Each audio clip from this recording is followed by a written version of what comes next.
自建全球新風向，樹立財富新態度。各位觀眾大家好，歡迎繼續收睇招商永隆銀行2026年度財富觀點報告會系列節目。我係主持人卡文劉雅文。咁喺上一期嘅節目當中咧，我哋同 Aris 共同展望咗全球宏觀經濟嘅趨勢。今日我哋將更進一步聚焦投資者最關心嘅資產配置實踐話題——美股、美債同美元嘅展望。再次有請招商永隆銀行私人銀行及財富管理部副總裁顏朝偉先生 Aris， 歡迎你。Hello， 大家好，好高興再次同大家見面，可以一同探討唔同區域同埋唔同資產類別嘅配置可能。上次你同我哋分享咗對環球各個國家經濟嘅宏觀睇法，咁有咗宏觀觀點嘅指引，接下嚟我哋更加關鍵嘅一步就係投資者喺2026年應該點樣配置資產。今日我哋先同大家嚟傾下大家關注度最高嘅美股同埋美債。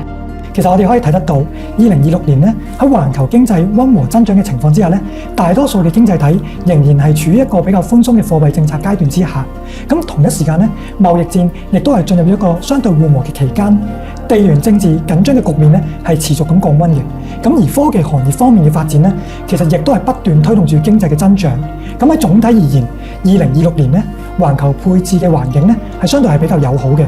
講到美股方面啦，咁可能比較多嘅投資者會關心一個問題，就係美股而家面臨住咧，可能相對比較貴。從估值嚟睇咧，美股三大嘅指數嘅估值其實已經嚟到一個歷史高位嘅水平。咁譬如話道指同標普500咧，其實估值已經嚟到近10年90%嘅份位㗎啦。咁而科技股居多嘅納指咧，可能份位數會低一啲。咁但係41倍嘅 PE 咧，其實又談得上係平嘅。咁如果我哋可以簡單咁講啦，股價就係等於 PE 估值乘以每股盈利的話咧，咁我哋相信2026年美股嘅 PE 估值未必話再有一個大幅增長嘅空間。咁喺支持股價嗰方面咧，可能就需要睇到美股嘅盈利啦。咁美股嘅盈利強唔強呢？我哋亦都可以睇得到，2025年其實標普500每股嘅盈利增長咧係大概12% 左右。咁2026年咧，由於持續係受惠於降息帶嚟嘅消費復甦，又或者科技巨頭嘅盈利增長咧，我哋可以見得到標普500嘅每股盈利增長將會比今年更加之勁，可能去13%。咁而其中科技板塊嘅貢獻咧，亦都進一步提供2個百分點添。咁喺盈利持續方面咧，咁將會係對於2026年美股嘅股價形成一個比較有力嘅支撐。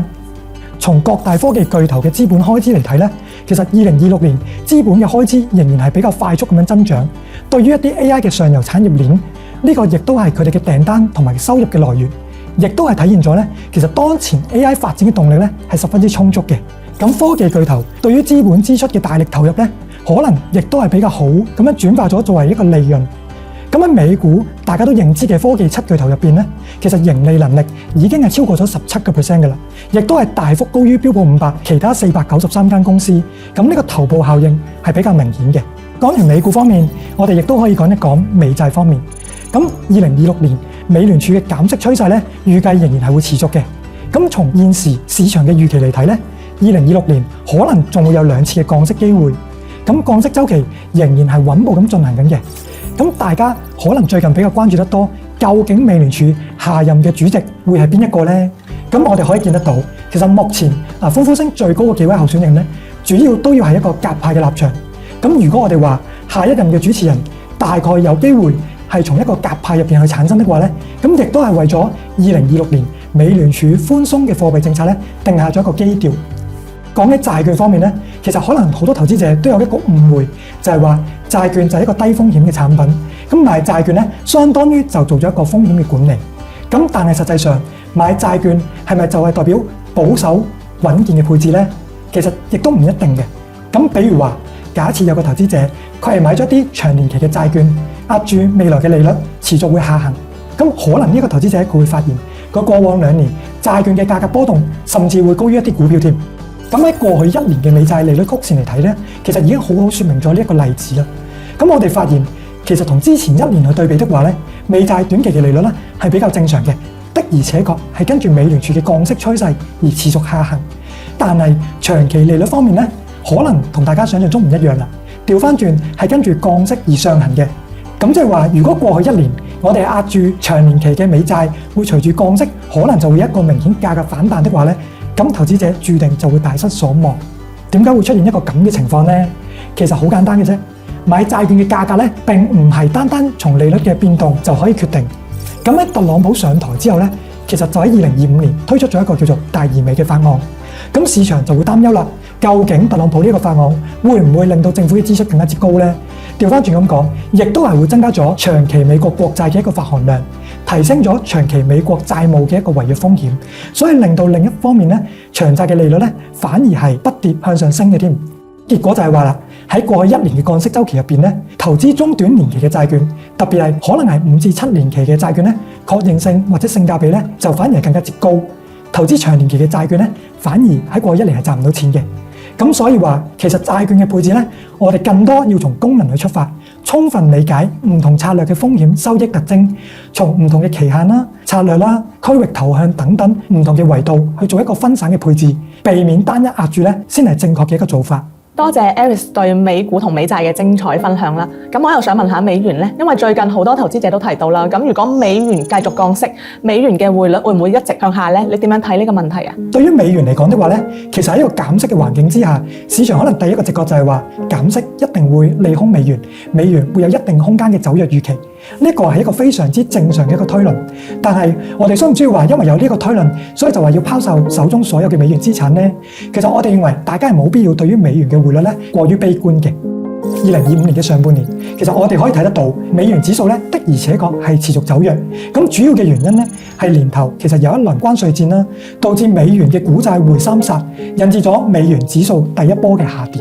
咁去到第二個季度咧，其實貿易嘅衝突有所緩和，但係降息嘅預期係快速升溫咧，又令到美元指數咧其實係有第二波嘅走弱。但係我哋亦都可以睇得到咧，其實9月以嚟美國嘅降息咧已經正式落咗地，但係美元指數咧反而開始小幅走強嘅。咁點解會出現一種反直覺嘅情況呢？其實主要就係因為第3、第4個季度咧，美國嘅經濟係展現咗一個比較強大嘅韌性，咁所以與此同時咧，相對上歐元同埋日元咧其實係走弱緊嘅，咁令到美元指數嘅壓力係大大有所減少，咁所以就走出咗一個美元指數震盪向上嘅行情。咁講到呢一度，大家就明白啦。其實匯率嘅影響咧係非常之複雜嘅，並唔係話單單綁定咗降息單一個事件，而考慮到美國良好嘅經濟基本面咧，其實用到最新嘅一個基準利率嚟講，仍然係大幅高於中國、歐洲、日本等等主要嘅經濟體。咁所以咧，我哋亦都係傾向認為美元接下來咧可能都可以係一個區間震動嘅走勢，向下嘅空間就唔會特別大嘅。非常感謝 Aris 專業嘅講解啦。咁從啱先嘅分享當中，其實我哋可以了解到，我哋認為美國嘅美股雖然估值唔低，但係由於佢有經濟韌性同埋盈利能力嘅支撐，咁美債方面嘅話咧，降息會繼續。咁喺進行債券選擇嘅時候，投資中短年期嘅確定性同性價比就會比較高。匯率方面，我哋認為美元會延續一個窄幅震盪嘅一個趨勢。大家對2026年美股、美債、美元嘅相關投資，如果仲有疑問或者想知道自己嘅資產應該點樣搭配，我哋招商永隆銀行嘅資產配置顧問會幫大家解答。感謝大家收睇本期嘅內容，下一期我哋將繼續深入港股、A 股、黃金、人民幣嘅展望同埋大類資產配置嘅建議，敬請大家持續關注。招商永隆銀行 3 資產配置服務體系，專業守護財富。感謝大家收睇，我哋下期再會，拜拜。拜拜。